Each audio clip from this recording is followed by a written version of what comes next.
OIG family, and welcome back to another episode in our AMA series. This week, I had the pleasure of speaking with Sam Spate, who is the CEO of VRJAM. VRJAM looks to empower creators, platform owners, and brands to effortlessly create inspiring, immersive experience that redefines fan engagement. Make sure to stay till the end for an exclusive announcement that you'll only hear from OIG, and I'm promising you this, it's sure to be a huge one.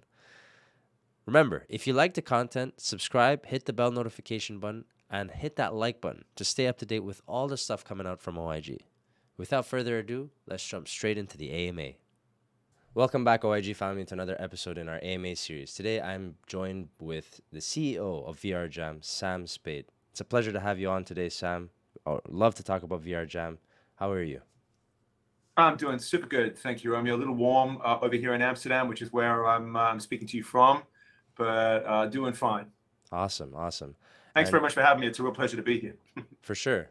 And, I'm sure a lot of people have been looking forward to this AMA just to hear a little more about VRJAM. So could you tell us a little bit about VRJAM and just kind of summarize just tell us what it's all about? Sure. Great place to start. So VRJAM was born out of over 20 years of my own experience in the entertainment business. So before I kind of, dived feet first into tech, I did a lot of work in various parts of the entertainment business, record label, radio, a lot of stuff in the live space, worked with a whole array of high profile artists and brands to activate and produce, sort of everything from, large multi-thousand capacity outdoor festivals down to, little, smoky jazz bar shows. And in about 2016, a lot of the clients, brands, and stakeholders that I was working with, it was just this sort of slow demise of their capability to reach fans and consumers in the digital space. The failure of internet advertising, digital advertising, traditional sort of Web 2-based ad solutions, and just this kind of, noise that had begun to grow louder and louder in the digital space in terms of, traditional Web 2 platforms like YouTube and Twitter. And just a decreasing capability of content creators, artists, and brands that I was working with to really reach fans and reach their communities and audiences in a meaningful and authentic way. And so you could kind of say that VRJAM was, I guess, born out of an attempt to solve a very serious problem that had, slowly arisen in my former sort of business life. And I decided to create a solution to try to solve this problem, to create a way for content creators, artists, and brands to have a much more authentic connection and engagement with fans and consumers in digital space. And so that's kind of where the initial sort of brainchild for VRJAM came from. And I started by hacking together a really, really early demo. Principally, the project at that point was 100% focused on VR. And we found out really, really quickly, even from the earliest days when we first sort of took what was a barely functioning beta product out into the world, that there was a huge demand for this, far greater than we had expected, quite frankly. And some big blue chip tech firms took notice of what we were doing very, very early on. One of those was Google, who took a pretty keen interest in what we were doing. And it was, I guess the early traction that we produced was incredibly validating. And ultimately what it led to was me kind of quitting my job in the entertainment business, which I was quite comfortable in, quite frankly, and going back to ground zero as a tech founder, a startup founder, and really kind of, doing that founder struggle, going from, zero to positive cash flow over a period of several years, and going through all the deprivation and struggle that comes with starting a business from nothing, in what was at that point a really, really challenging space. While there was a demand that we saw, that surpassed our expectations in the early stage, converting that demand into, a viable business was really tough. There wasn't even a word for metaverse back then. The concept of combining blockchain and virtual reality into a singular solution to create a new way for content creators to engage and monetize their audiences was just so foreign to so many of the folks that we were speaking to, that while we were able to convince some people that what we were doing was going to make a big impact in the future, there were a lot of folks who just didn't get it. So it was a very, very challenging thing to do in the early stage, but we stuck with it. We persisted.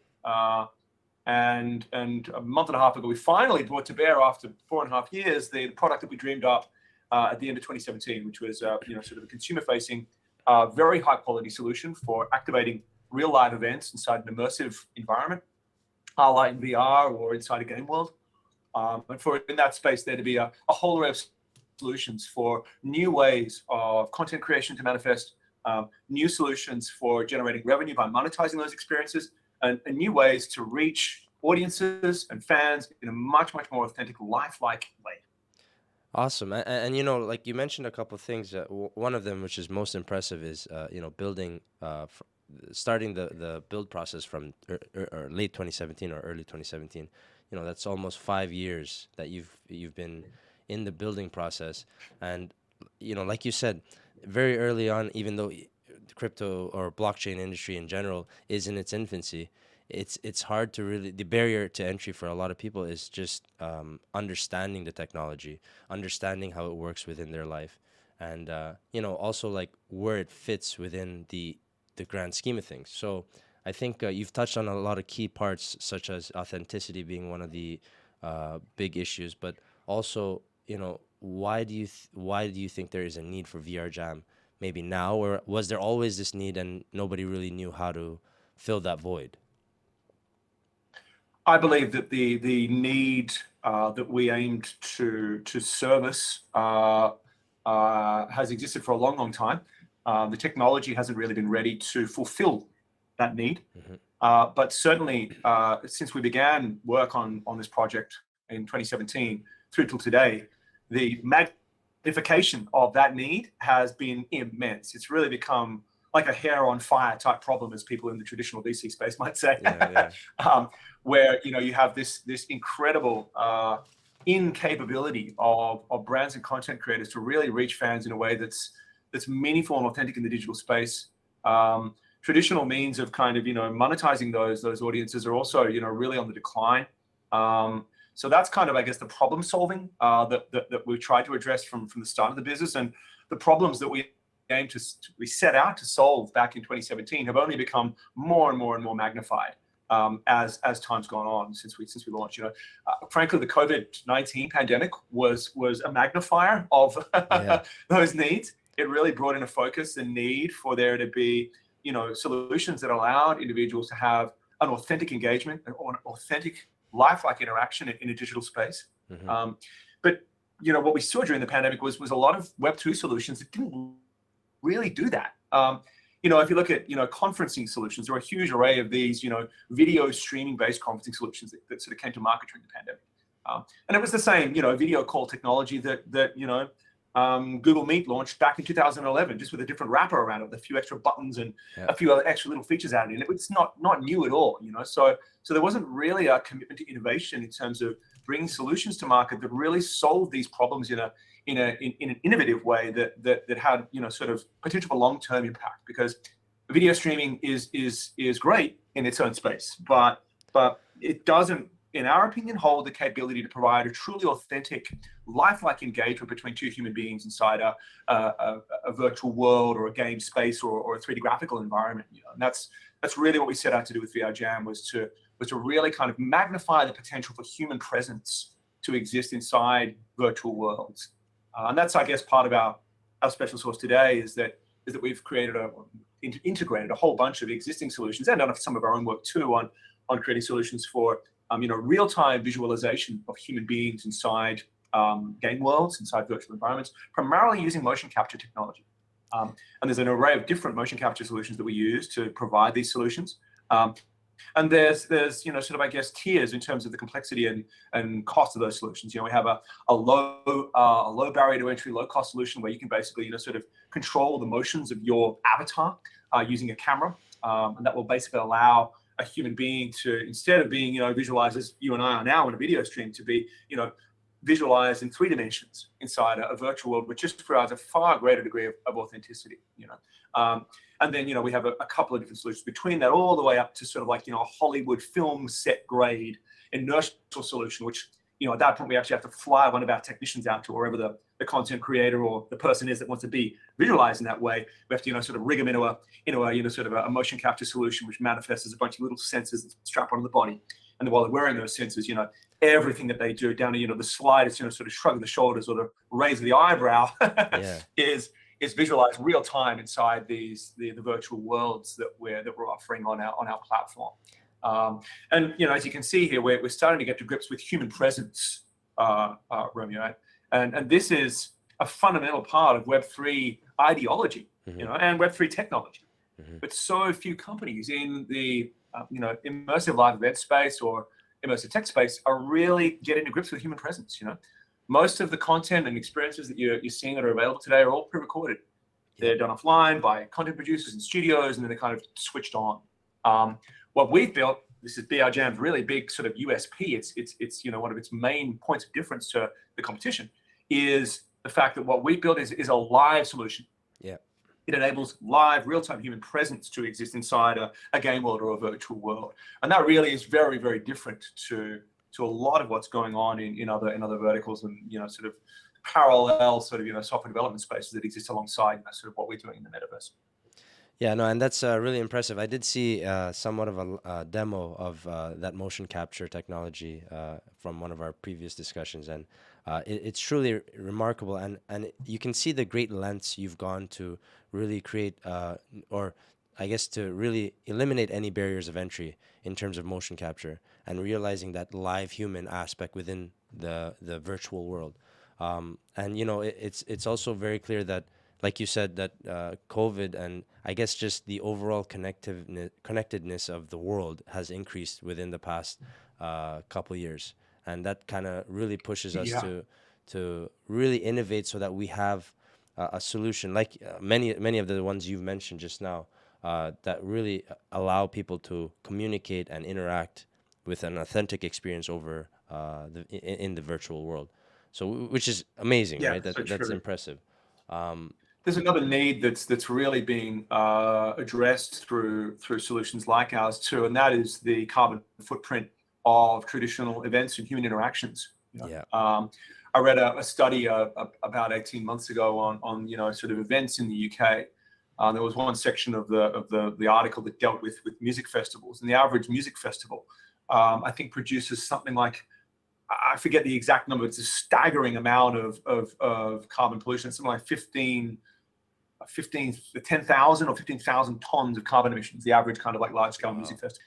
Glastonbury Festival is the biggest festival in the UK, and certainly is, as far as I'm aware, the longest running, continuously running festival in the world today. I think it'd be going for over 50 years now. So we produced an event for them in the metaverse back in 2020. And it was then, and actually remains to be today, the largest virtual music event in history in terms of its impact as far as, sort of gross audience reach. And we engaged a total audience of, I think, 4.3 million, either virtual attendees or live stream viewers across 2 days. And some of the experiences that I observed as sort of a casual bystander in the virtual world in the VR environment that we'd created for this thing were just incredible. We even had to kick a guy out at the event for selling drugs on the Silk Road inside one of the virtual rooms. He was like, it was literally that hyper real. It was like, hang on, buddy, you can't be selling your illegal wares in here. You're gonna have to leave. We had to boot him. Wow. But there's an example of how we use immersive technology to engage a huge audience, millions of individuals, and produced virtually no carbon footprint as a result. Green ethics and social impact are a huge part of VRJAM's brand identity. And it's a really, really important part of our sort of long-term goals of the business in terms of, what we're trying to achieve with the project and the company as a whole. That is to, sort of really have a massive impact on reducing the carbon footprint of, sort of the events industry quite broadly. Because as I said, it's an event space, an industry vertical that I spent a huge amount of time in earlier in my career. And I'm really sort of trying to have some impact now in sort of solving some of the problems that I helped cause 20 years ago, And that's such a fresh outlook on just the overall, like you said, the carbon footprint. I rarely hear projects within the blockchain industry discussing that very controversial topic. And it's good to see that you've taken it into your own hands pretty much, just to plan accordingly and set the tone and set the precedence for the future of what the expectation looks like, which is zero emissions to a certain degree, right? Yeah, definitely, man. Zero emissions events, or as close as you can get to zero. Yeah. And there's actually a link on our website with a small amount of information about what we call VR Life, which is our charitable fund. It's actually 5% of our total token supply set aside for the investment into solutions created by VR Life, and this is all about mitigating carbon pollution. As some of your viewers may know, we're right now living through one of the great species extinction events of the history of our planet. Yeah. Right now, 1/3 of Pakistan is under 8 feet of water.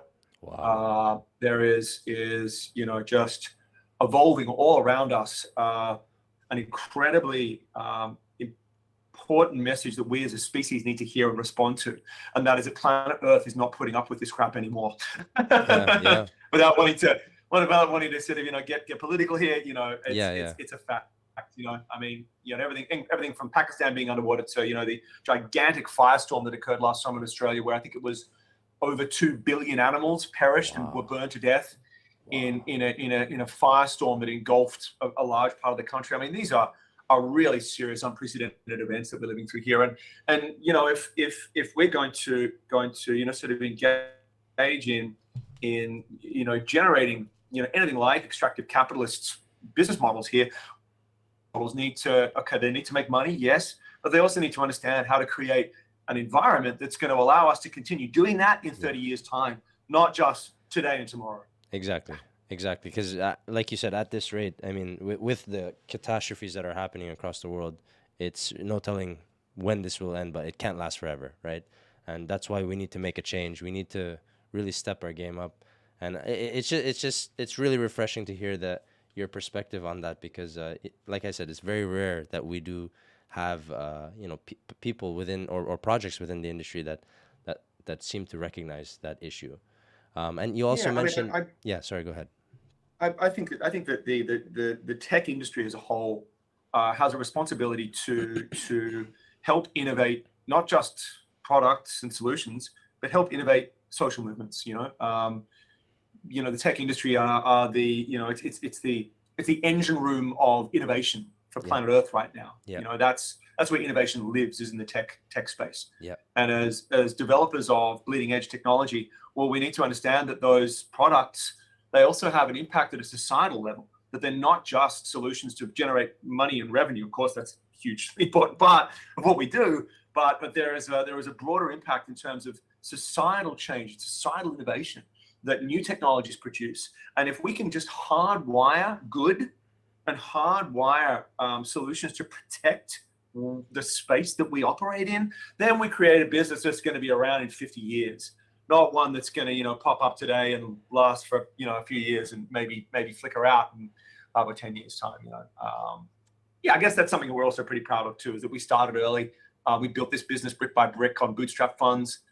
We use those bootstrap funds to service clients like Twitch and Glastonbury Festival and Red Bull and the UK government. So we've really done this in an organic way that's meant to provide a foundation for a truly sustainable, profitable, long-term business model. And that's kind of what this VR Life thing is all about, right? It's ultimately not just it's not just a trippy hippie, desire to contribute to the world. Okay, that's part of it, but we're also talking about the sustainability of our business here. And this is something that we need to think of not just now or in a decade or two, but as far ahead of the future as we can. That's anyway, truly remarkable. I think that sums up my views on that part of our business pretty nicely. I love it. And for everybody watching, obviously the links to all of what we're talking about will be in the description, so you can definitely look more into VR Life on their website. I guess you also touched on the token supply that's allocated towards VR Life, and maybe we can just go into the native token utility within the ecosystem of VRJAM. How will it provide utility to the ecosystem, let's say? Through many different mechanisms. And some people, investors particularly, have told me over the years that in some ways the breadth of this project and product is its greatest weakness. Yeah. So there are many ways in which VRJAM coin and a token will be used to create value in both the short, medium, and long term. But perhaps what I'll focus on right now is the short term solutions. So NFT technology is a really important part of the solution that we're bringing to market. Our NFT marketplace will go live in October. It's part of our open beta launch, which happens on the 19th of October. It's the same date at which the NFT marketplace will go live. And that NFT marketplace really, I guess, is the initial sort of burst of value creation, initial platform for value creation that will be facilitated by our native token, by VRJAM coin. So I guess I'll just briefly touch on those NFT products. And the first is what we call an avatar NFT. So this is basically giving an individual who creates a lifelike copy of themselves as a high quality 3D avatar, giving that individual the capability to sell that avatar as an asset. Now that avatar has a number of different features and functions. First, it's a player skin. So whoever buys that avatar can use that avatar to kind of exist inside our virtual world and to be perceived and visually represented by that individual. And there's obviously this isn't new. Fortnite have been doing this for 5 years already. Yeah. So we're not doing anything super new there. What we are doing is giving not just the folks that have access to Fortnite, which are like Keanu Reeves and Marshmallow, but giving this technology to anyone, any content creator who wants to use our solution to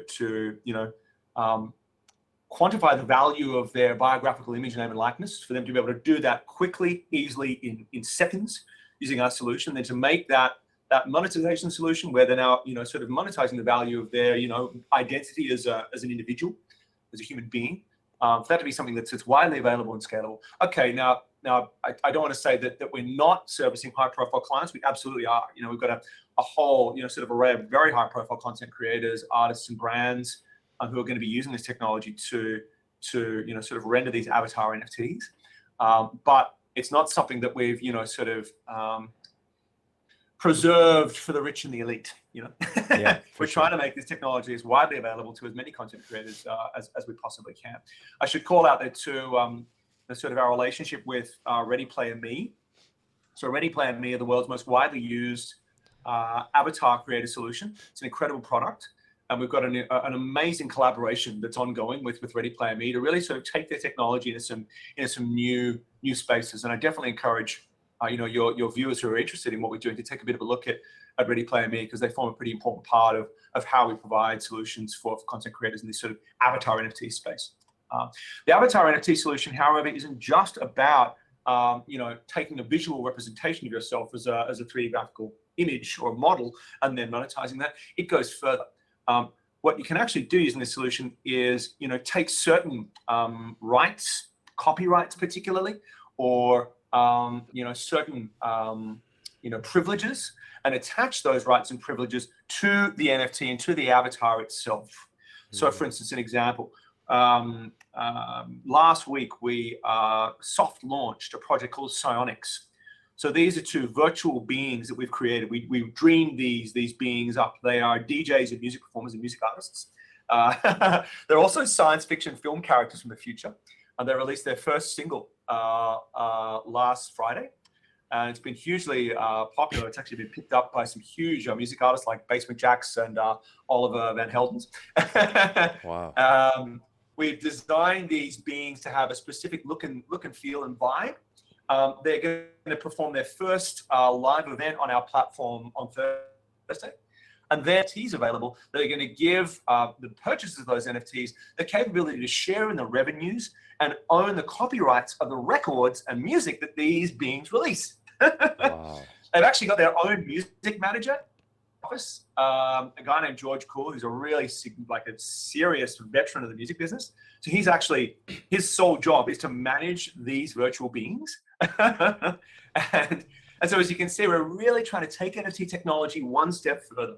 We're trying to say, okay, how can we really innovate NFT technology and provide radical new use cases that are connected to existing business models, like say, using, player skins and selling player skins, which, as I said, Fortnite have been doing for years. And then, adding layers and new dimensions for utility on top of that that's deeply tied into VRJAM coin and the NFT solutions that are facilitated by our native crypto. So that's the Avatar NFT product, and we're just super excited about the future of that solution. We've got some very big artists and premium content creators that are going to be using that solution to bring all manner of avatar NFTs to market, and those are going to be available exclusively through our NFT marketplace. Wow. The next solution is what we call an experience NFT. Mm-hmm. So as I mentioned earlier, VRJAM is ultimately a platform for live experiences, real-time events, and live content to manifest. We're not about cooking up content in a studio and then sort of wheeling it out onto the platform and pressing play. Quite the opposite. This is about creating solutions for real-time human presence to exist in these spaces. And we have a whole array of other solutions for things like, real-time lighting activation and control, real-time particle effects, and, eye candy visual effects and special effects to manifest inside these spaces, streaming video content for, presentations. I won't dive too deeply into the mechanics of the live solution, but suffice it to say that we've been working on this stuff for a very long time. We've road tested it by producing hundreds and hundreds of events for all manner of content creators, from, conference speakers through to DJs. So while you're producing a live event, there's all this stuff happening, right? You've got, video content being, displayed on screens. You've got lights flashing. You've got massive explosions and visual effects going off inside this virtual world. It's a show, proper live show. Right? That's what we built. It's a solution for live shows to manifest. At the end of that show, whoever is responsible for producing it, bear in mind, this could be anything from, an AMA, or it could be, a presentation on a conference stage, or it could be, performance by a rock band. At the end of that experience, the content creator that presented that experience can make it available for playback on our platform. They can render the event itself, the show can be rendered to be experienced again in the future. Now, what's special about that is that it records, our platform records everything that went on during that event. So, if the, conference speaker, dropped their, notes on the floor during the speech and had to bend down and pick them up and keep reading from their notes, that's going to be recorded in the event. You're going to see that when you play it back. There's no way of editing it. It's a real-time copy of what went on in that event, good or bad. That's so impressive. What the NFT does is, while it's held in the wallet that's connected to our platform, it gives the holder the capability to reactivate that event, to kind of switch it back on and replay that event for any number of other individuals. They can invite their friends, family members of the public to experience that event again. But most importantly, the holder of the NFT now owns that event. It's theirs. They control it. And they can then use that NFT to basically buy and sell this event as a tradable commodity. We're now basically using NFTs to capture a moment in time and make that moment in time something that people can buy and sell on NFT markets, both their own and on secondary markets too. So this, again, is a radically advanced, highly innovative way to give content creators a new way of monetizing their performances. Because, right now, the way that live performances are monetized by content creators is, well, they record a video of their live performance, their show, and then they sell that video after the event for, say, like a tour DVD or some kind of a live recording, a Web 2 solution, right?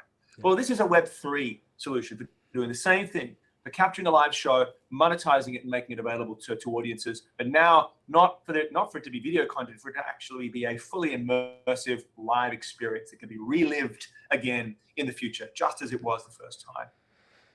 The final part of this product offering is what we call our location NFTs. This is our alternative solution to metaverse land. So instead of giving crypto investors the capability to buy patches of land in our virtual world, we give investors the capability to buy fractional shares of ownership in the buildings and the places, the real estate that we design and build on our platform. Now, I say we design and build because our team does it. Instead of, the solution that's available in some other platforms where you have somebody who doesn't really know how to create 3D graphics or know how to design a building or know how to create amazing, beautiful visual experiences, these individuals who don't really understand the mechanics of doing that create these solutions, which oftentimes aren't very nice and don't look great. Instead, we've got a team of world-class visual designers and content creators that create these beautiful virtual buildings. And then we offer shares of ownership in these buildings to, purchasers of these NFTs. The NFTs are super cool too, because they provide the holders the capability to get access to parts of these venues, these buildings that aren't available to regular folks. So if you hold one of these NFTs, it acts like a backstage pass where you can unlock doors and access parts of these buildings and spaces that aren't available to the general public. It's like a backstage pass or a AAA laminate that you might have at a real live event. So again, this is taking some of the learnings that me and other members of the team have from the live event space. Excuse the noise here. Downtown Amsterdam. All good. It's basically taking the use case for sort of real live events and plugging this into, once again, sort of a new, different use case for these location NFTs. Finally, the location NFTs also give the holders a small share of revenues that are generated inside these buildings. Sell tickets, run advertising, sell NFTs, and a small slice of this revenue is automatically paid back to the holders of these NFTs. So it creates sort of a passive revenue stream after sort of having bought these location NFTs. And they are limited in supply, by the way. We're not we don't make millions of them available. They're generally a sort of on the rare end of the scale. By purchasing these solutions, then you own a piece of that building, and that creates a reward for you as a community member and access to that space that is privileged. That is, I mean, a lot to unwrap there for sure. And the experience NFT is definitely something that really, really is, you haven't really heard that before. Capturing a rendered out experience and being able to experience it again. Like even just saying that is unreal. Something that I look forward to seeing. I mean, there's so many times that you want to relive the moment, and I feel like now you've actually created that potential to do that, right? You could actually relive that moment, and it's your friends and family. Yeah, with your friends and family whenever you want. Look up next to them and go, "Wow, this is a great show." Yep, sure is. Fist bump. That's like real life. Yeah, an authentic experience. That's really what we've built here as a solution for manifesting a greater degree of authenticity in terms of engagement between human beings in virtual space. In fact, if you read our light paper, you'll see that the very first page describes our mission statement in one line as attempting to devise a solution to magnify the connectedness of human beings in virtual space. And that, at the fundamental essence of the product, is what this solution is all about. It's about magnification of connectivity between human beings in ways that just haven't been addressed really up until now. And we're super proud to be kind of innovating and pioneering at the bleeding edge of this space.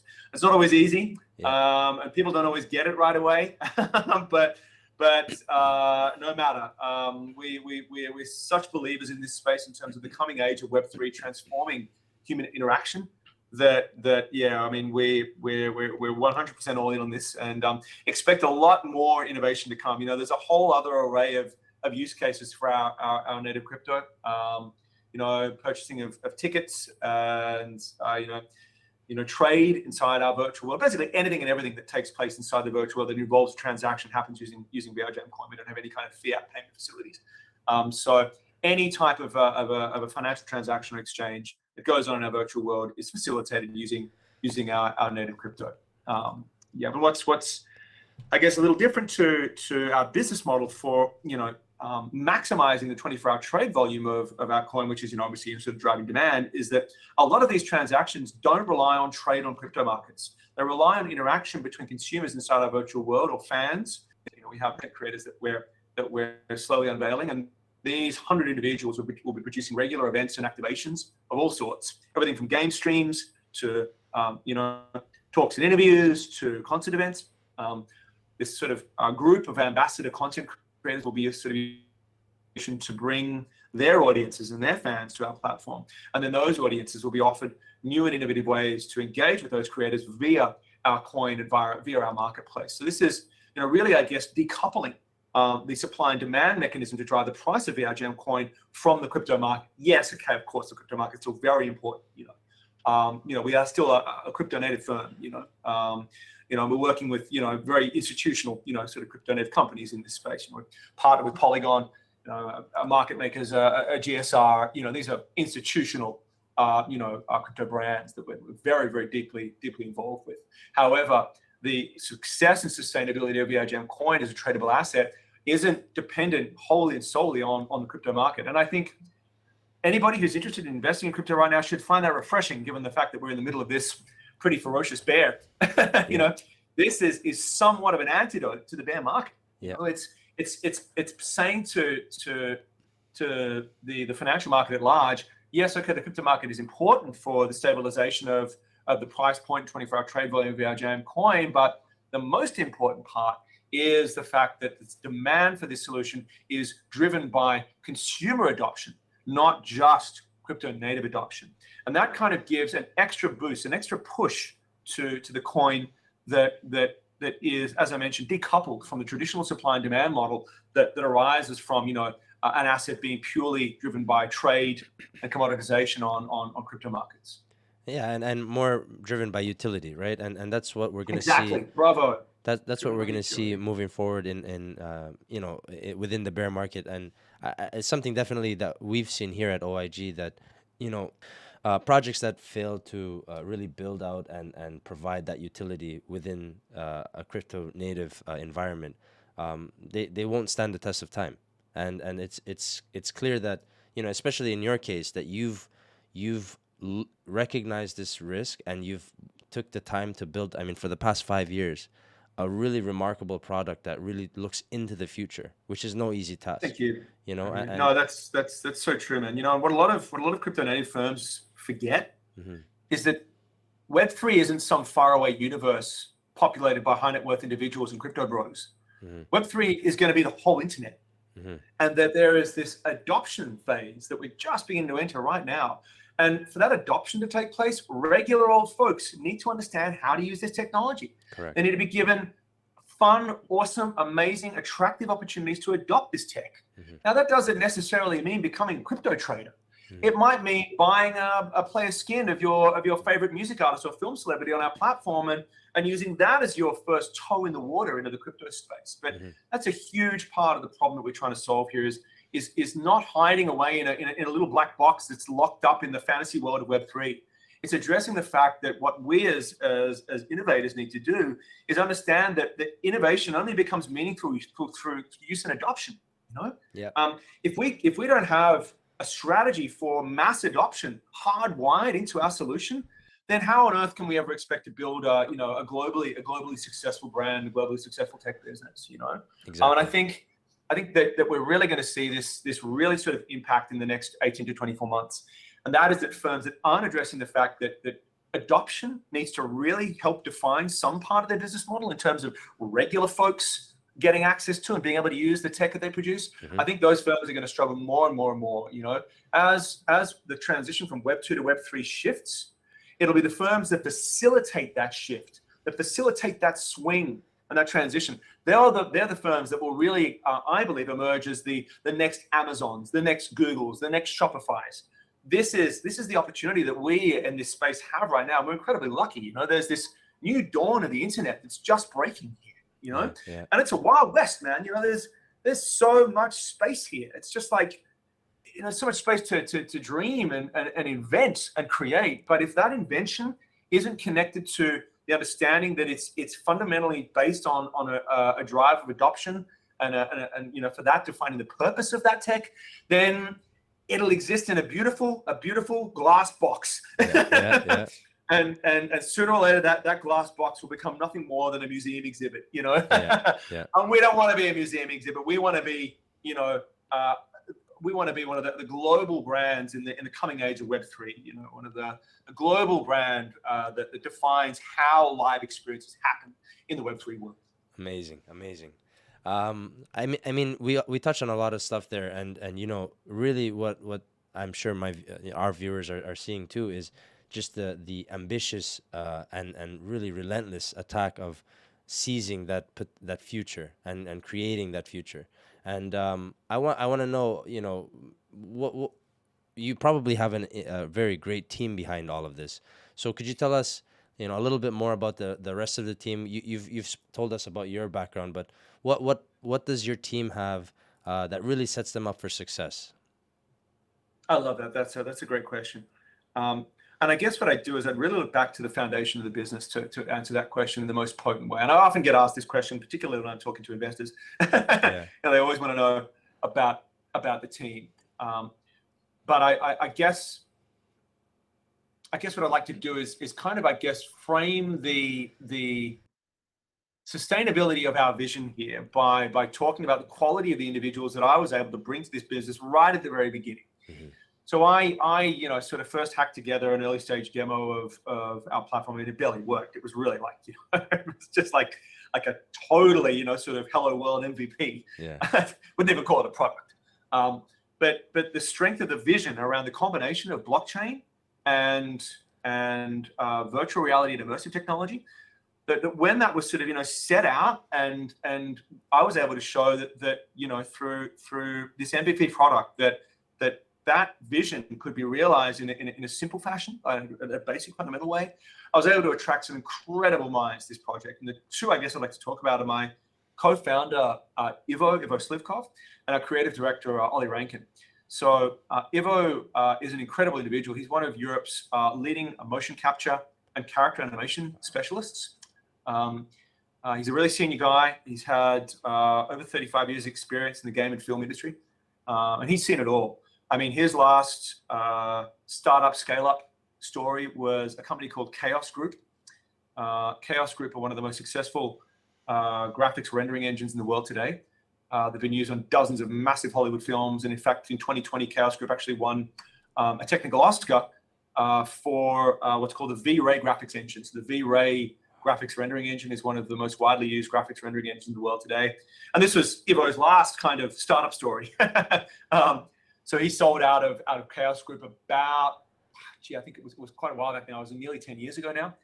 So about, I think, a good 4 years, nearly 5 years before I met Ivo, he'd kind of sold out of Chaos Group and kind of, gone to count his winnings.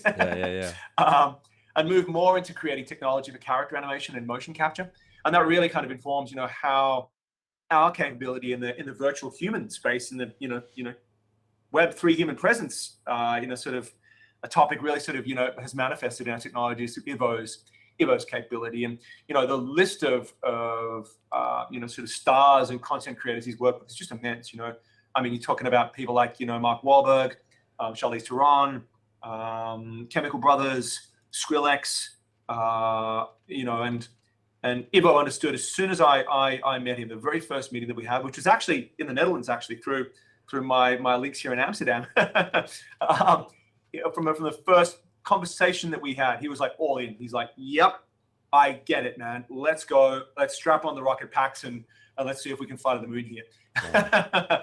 And he knew that, but we didn't have any investment. We had no VC funding. It was just it was a wing and a dream, a wing and a prayer, as they say. And this incredibly successful, incredibly astute, very intelligent guy saw this vision right from the start. Just went 100% all in on what we were doing.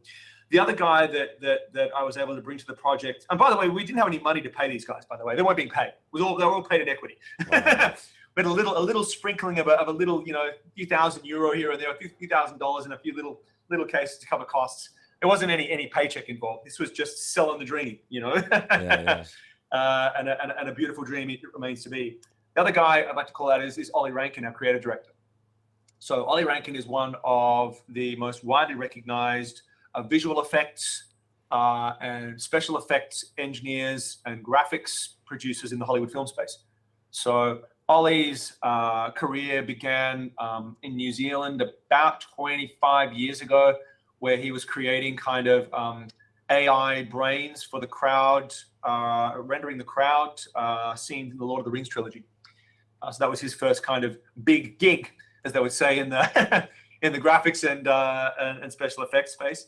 And then from his work with Peter Jackson, he went on to take on senior VFX, graphics rendering, special effects roles on films like The Matrix, Black Hawk Down, Transformers, and a whole array of other huge films. This is a guy who's on the first name basis with some of the biggest names in the global entertainment business. Wow. And Ollie was the same. From the second he found out about this project, he's like, "I don't care if you have any money, man. I mean, let's just go.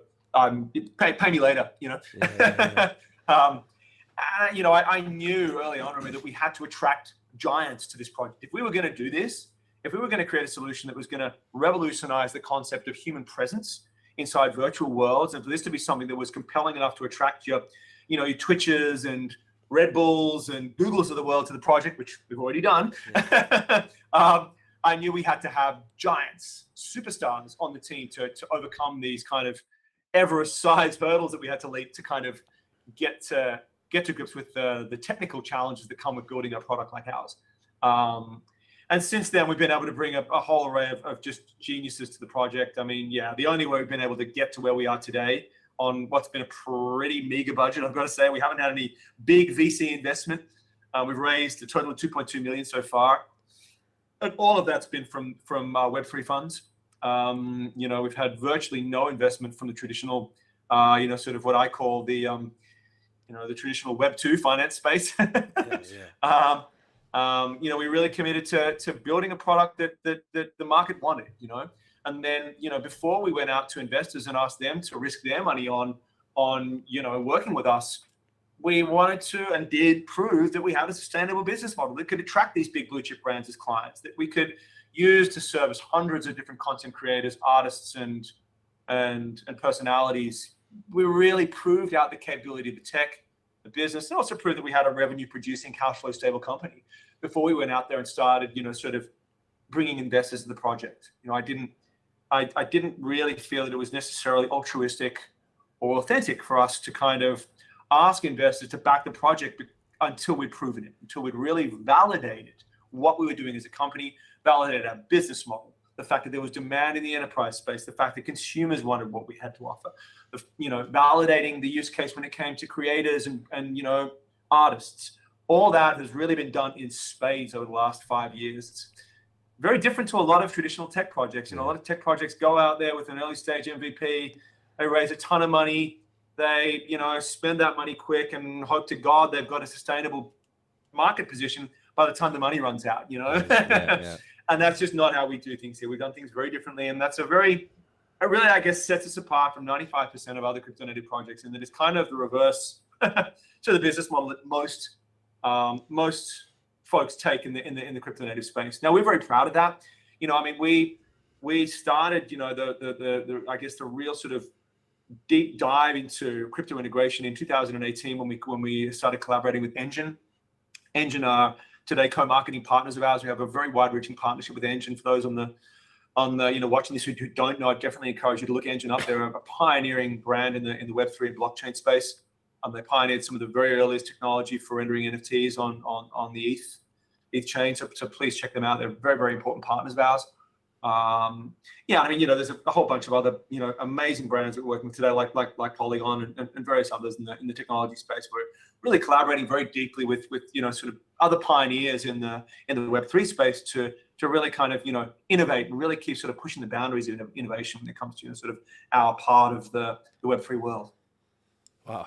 Really, really great stuff. And it's, I hope this isn't too much for everybody. Like I said earlier on, it's like, investors often tell me, the breadth and scale of this project is sometimes its biggest weakness. I don't see it as that. I don't see it at all. It's a very well planned, well thought out product. It's not like we wrote this down on a lucid chart and then made a pitch deck and thought this up and said, hey, we're going to bring this product to market. We've been testing this stuff on the market for 3 years already. So this has been a process of really gradual iteration, of really, testing different use cases, understanding what creates value, what works, and what doesn't. And I guess this is why we're really coming to market now with the investment offer, in that I can say to the doubters who criticize us by going, this project is too complex. I can say, well, no, it's not. We validated the fact that it's not. We know it's not because we've spent 3 years answering that question already ourselves. Yeah, exactly. And I think that once the product really, once the consumer-facing open beta launch happens in October, I think we'll really be able to finally sort of put to sleep any naysayers and really kind of shut up any of those conversations when people see how eloquent the product really is. Yeah, and it's just great to see that you have a strong team, really at the forefront, at the leading edge of their industries prior to this engagement, but also helping out with all the experience that they have in let's say that past life. It's going to be something really remarkable to see, and we can, I'm sure the viewers as well as myself can tell that you are busy working on something that's going to change the world, right? And that's what I hope so. Yeah, that's what we love to see. So. Yeah, So I mean, yeah, I believe that the need for solutions that really do drive forward human presence, I believe that need is going to become ever more defined and ever more great as we go forward from here. You know, the issues that have already driven that demand and that need over the last 3 years are only getting bigger and greater. And the problem solving, I guess the problem solution narrative, I'd like to say that it sort of underpins the business. The state of the world today is only, making the solution that we have more effective. yeah, Every month that goes past, the solution that we have to offer here really becomes more and more meaningful. And I guess when we first launched this thing, I wasn't quite sure whether the changes that I sort of saw in the future, whether those changes were going to manifest quickly enough for this project to really create value in the short term. We've been kind of lucky that the world has kind of evolved in the way that it has over the last 5 years. yeah, Which hasn't always been good. As I mentioned, COVID-19 is, that certainly wasn't good. yeah. But it was certainly helpful for, I guess, helping folks in the sort of enterprise software space and the content and the content creator economy understand how important and powerful this technology is now, is going to be in the future.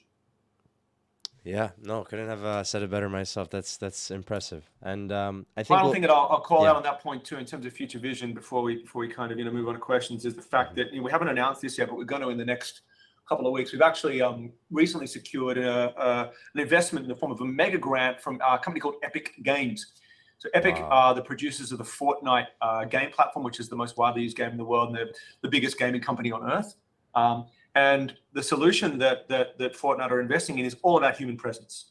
And it's basically about taking our platform and creating a series of plugins for what is called Unreal Engine, which is Epic's game development platform, which is the second most widely used game development platform in the world. All of this conversation with them and the financial commitment that we've got from these incredible people all comes back to the human presence story. It's such an important part of what we do. And I guess I'd like to, give the viewers of this AMA a little bit of a sort of an advance notice of the fact that we're going to be announcing the collaboration with Epic really soon. Wow, that is something.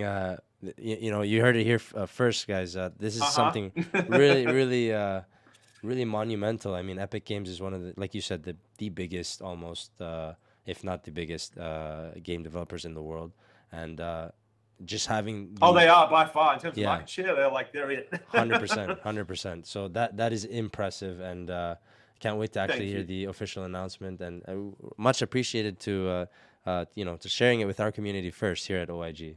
So that's great. That's all good. It's our pleasure. Awesome. So let's switch gears here and move on to our Twitter questions. And these are questions that were pre-selected from our announcement over a week ago. These questions come from a total of 3 people here, and I'll just pull these questions up. Perfect. So the first question here comes from Mango Man. And hey, Mango Man. The question is, what is the long-term vision of the NFT market and the influence VRJAM will have on it? That's a great question. Really what we're about is innovation. We are about defining the next generation of use cases for NFT technology. As you can see with Mega Man, I hope you watched the whole video, but assuming that you did, you would have heard me talk earlier about our NFT marketplace and how that is, sort of one of the initial sort of points of value creation for VRJAM Coin. All 3 of those types of NFTs are things that don't really exist in the world today. The way in which allocation NFTs define a new use case for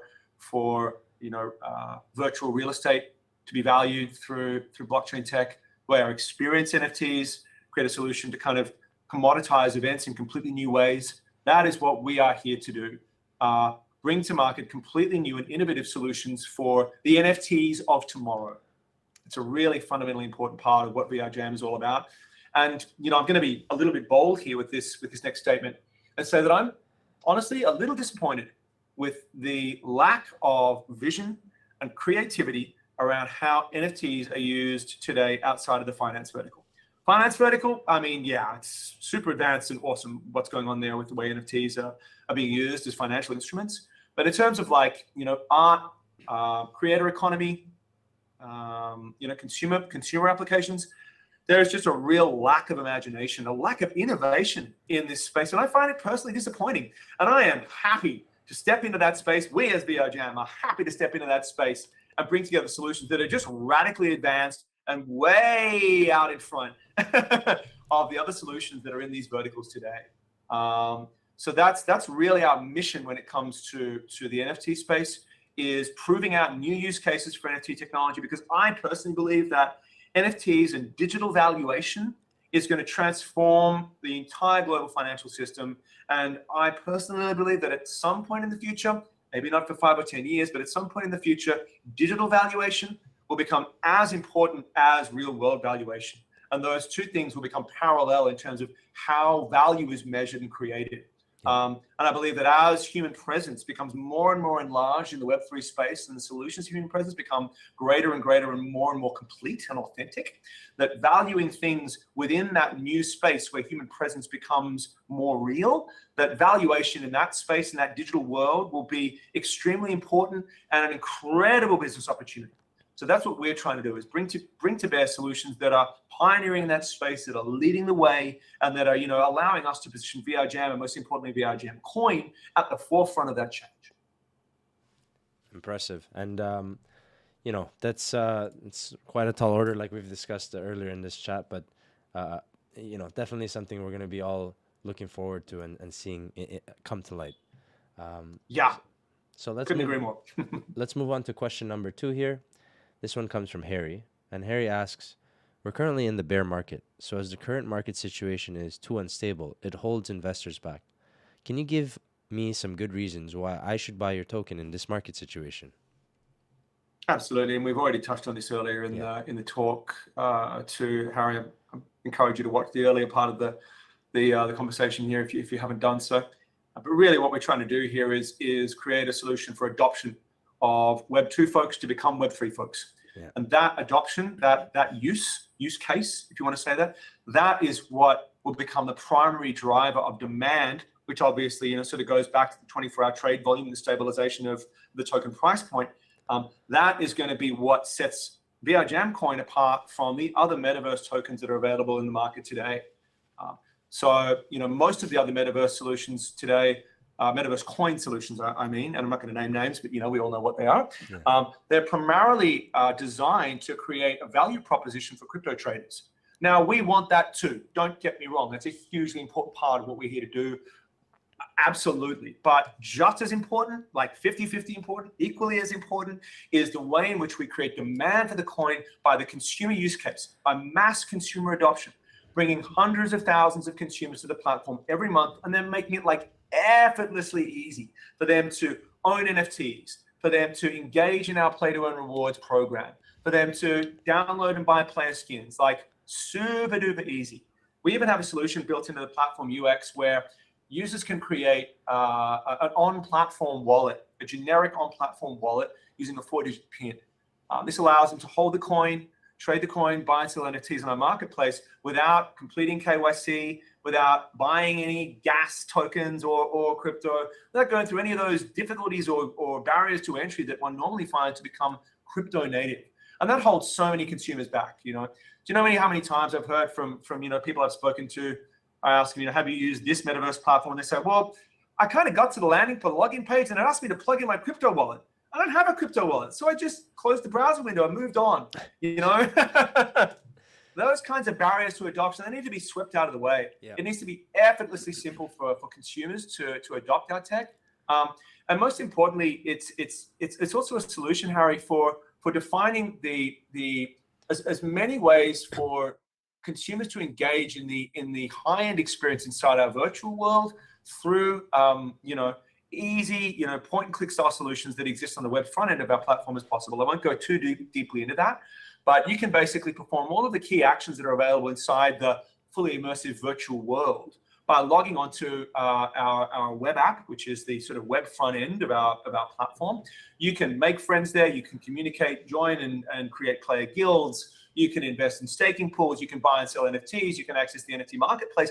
All of these kind of core sort of, opportunities for engaging in our community and using our technology, most of them are actually available through the web front end. So you don't actually have to go fully deep down into the fully immersive experience. You don't necessarily have to get involved in that gameplay style experience to become semi-crypto native.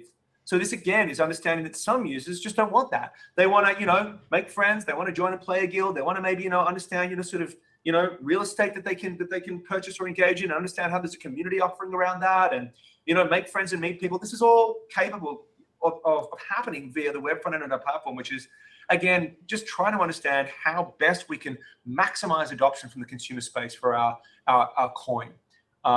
And ultimately, this is about how we provide a risk insulator, a de-risking solution for investors who buy a VRJAM coin, so that when the crypto market tanks, they're protected to some degree from the headwinds, from the ebbs and flows of the market, by way of this kind of stabilizing factor of consumer demand driving trade volume. So I hope that answers the question. It sure does. It sure does. Awesome. Okay, let's move on to our last question here. It comes from Sarah. And Sarah asks, collaboration is one of the important aspects of a project to its huge success. So do you have plans to work with multiple projects in the near future? If so, can you tell us your future plans regarding this matter? And I think we already touched on something pretty big with Epic Games there, in terms of working with them. But I guess projects within the blockchain industry currently. Yeah, definitely. So there are a couple of projects that I can't speak too loudly about. There's one that I really want to talk about with Polygon, but I probably shouldn't. But I'm going to talk about a similar project, which is parallels to what we're doing with the Polygon folks. So there's an amazing Web3 metaverse solution called Mars 4. For those that don't know, you should definitely check out Mars 4. It is awesome. Like us, they're also partnered with Polygon, which kind of, I guess, speaks to the quality of their solution. But what the geniuses at Mars 4 have done is taken NASA's topographic map of Mars, created an immersive game world using the surface map of Mars, and allowed individuals to buy plots of land on a lifelike 3D graphical recreation of the surface of Mars. Wow. And then they have a Mars colonization game, where you basically have to compete against other players to colonize your patch of Mars and build, like oxygen tanks and, bio support systems and, pods for people to live in and grow food in. It's like a whole sort of, Mars development and survival ecosystem game. It's awesome. So what we're doing with those guys is we're actually making them their own virtual events live experience venue on our platform. We call it Party on Mars. We're basically going to be able to go to this kind of, solution that's built using the same assets that they use to build their world. We're going to have a slice of the surface of Mars that's going to be available as an immersive VR or desktop powered, sort of experience, desktop gameplay experience. And I'll make that point loudly too. VRJAM isn't just about the in-headset experience. You can, sort of use the VRJAM platform just as easily through a web browser or importantly as a PC desktop game. And what we're doing with the Mars 4 guys is actually allowing them to create a solution to activate live events inside this Mars-themed virtual world that we've built for them, so they can bring their community members, their partners, their fans, their audience into this Mars-themed environment, and they can activate everything from promotional events to product launches to AMAs to you name it. Inside this Mars-themed virtual live experience space that can be accessed as a PC desktop game or using a VR headset. We have a whole gamut of these kind of collaborations that we're working on right now with Web3, leading Web3 brands. We have another amazing solution that we're working on with Venly. Again, I can't talk too loudly about that because this hasn't been announced yet, but all sorts of incredible collaborations and partnerships that we're gradually announcing at this point. And there's going to be so many more of those going forward. We have really done a lot of work building this project up over the last 18 months and engineering some amazing partnerships like the ones I've mentioned already. And that process of kind of integrating with other Web3 brands in terms of collaboration really began with Engine. As I mentioned earlier in the chat, Engine really were the first and most important partner that we ever connected with in terms of collaboration and cooperation. They remain to be one of our most important partners today, and we're going to be doing a heck of a lot of awesome work with Engine in the coming weeks and months. So definitely watch this space. Definitely. Awesome. Well, that concludes our Twitter question segment for this episode, and we'll just move on to last question here, um, which is more about the roadmap that VRJAM is currently on, and what are some great achievements that you are most proud of in the from these past few years in development, as well as what are you looking most forward to in the roadmap? Oh, wow, that's a tough question.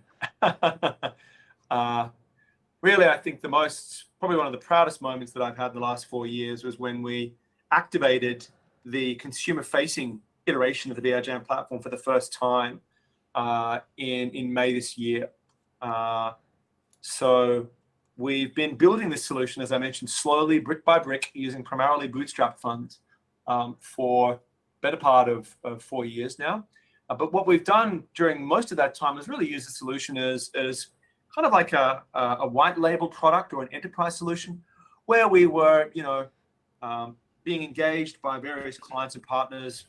Maybe it was, Glastonbury Festival, as I mentioned, or it could have been, maybe Red Bull, and they'd come to us and say, okay, we need a solution to do A, B, or C, and we'd, provide that solution using our tech, activate it, complete that contract, and sort of move on to the next one.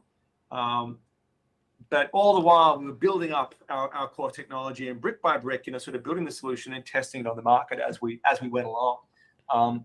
Where we finally arrived in May this year was where we completed 95% of our building work, and we had the consumer-facing product, which is sort of a globally accessible solution where you can have a social experience inside our virtual world, where very large numbers of consumers can kind of come together and interact inside sort of real-time environments, and for this to be something that's accessible on demand.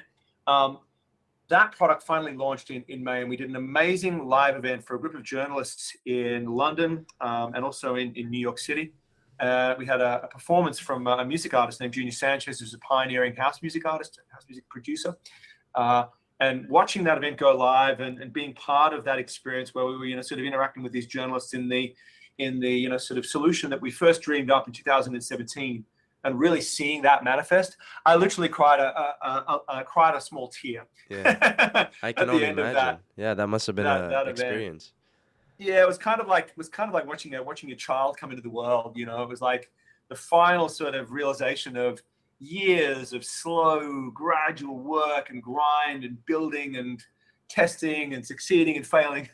Yeah. Really, it was a real sort of coming of age moment for us as a company and for our product.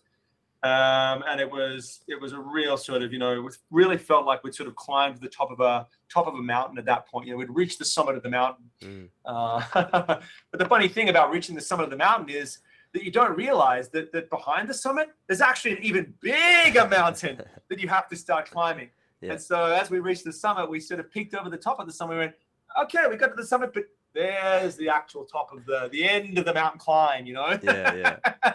And that's the next stage of development that we're on now is the Everest-sized mountain climb.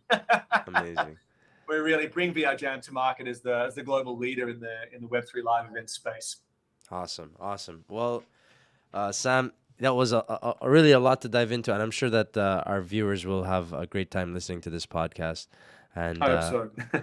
Because for sure, at least in my case, there's just so many things that blow me away with, from the features to the potential, really the potential integration into our daily life and how we interact with each other. And seeing that we've been working on that for the past, 5 years, like you said.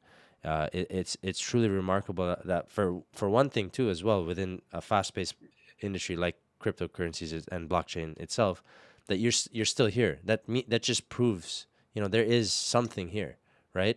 And I look forward to hearing more from VRJAM. We're obviously looking forward for the future within the aspects of your NFT utility, the token, the native token utility, as well as the overall product being launched very soon. And you did mention there was a date coming up, I think on the 16th. It's actually the October the 19th. October the 19th. That's the date at which the open beta goes live. Now, we will still very much be in a beta state at that point. The platform will be available to consumers globally. Anyone will be able to just, sort of head to the platform, create an account, and dive in, which hasn't been possible until now. It still isn't. The platform's live right now in what we call a closed beta, which is basically where we're inviting small groups of individuals and consumers to the platform for different sort of small scale events and activations to sort of stress test, if you will. But that process ends on the 19th of October, where we launch the platform, and the very next day following that, on the 20th, we launch VRJAM Coin, built up on the Matic network, and Polygon are going to be a really, really important part of that kind of go-to-market strategy and the launch of the coin. I definitely encourage any sort of viewers who are really interested in learning more to follow us on Discord. Our team are pretty readily available on Discord to answer questions. We really like to think of ourselves as pretty responsive and engaged on that channel. We'll also include a link in the comments here to our public Telegram. So please feel free to reach out to us and engage with us. We are just so keen to engage with any kind of collaborators that we possibly can, whether they be investors, content creators, brands, technology companies. We're huge fans of collaboration, and I think as one of the questions, the Twitter questions, sort of really very astutely called out, any startup in today's environment needs to collaborate. If you want to try and do everything yourself, you'll be here till 2300 building that tech, and by then it'll be out of date. So using collaboration and sort of leaning on friends and partners to accelerate development and launch quicker and scale faster, that's a hugely important part of what we're doing. So any individuals or companies that are interested in speaking to us about that, we would welcome those overtures. Amazing. Well, that wraps up our AMA for today with VRJAM. And Sam Spade, it was a pleasure talking to you today. I really appreciate you taking your time out of your, I'm sure, busy schedule, building all the things that you were talking about today. And thank you, Remy. It's my pleasure. We really look forward to hearing from you again. And, by that time, we can easily say that you will be an industry giant. Obviously. Yeah, we hope so. That's what we're looking for, right? So we hope so. To all the viewers, all the links, official links, will be in the description. Make sure to check out VRJAM, like Sam said, on their Discord, as well as their website. And obviously, stay tuned to OIG's socials as well, because we will be posting everything and anything that has to do with VRJAM in the coming future. Well, Sam, thanks again, and have yourself a great day. I certainly will do. You too, Romeo. And thanks very much once again for all your time. It's been a pleasure. Well, there you have it, folks. That wraps up another episode in our AMA series. Remember, all the official links to VRJAM as well as OIG will be in the description below. And leave a comment down below on what you liked about the AMA, as well as what you want to see in upcoming episodes. Until next time, we'll see you soon.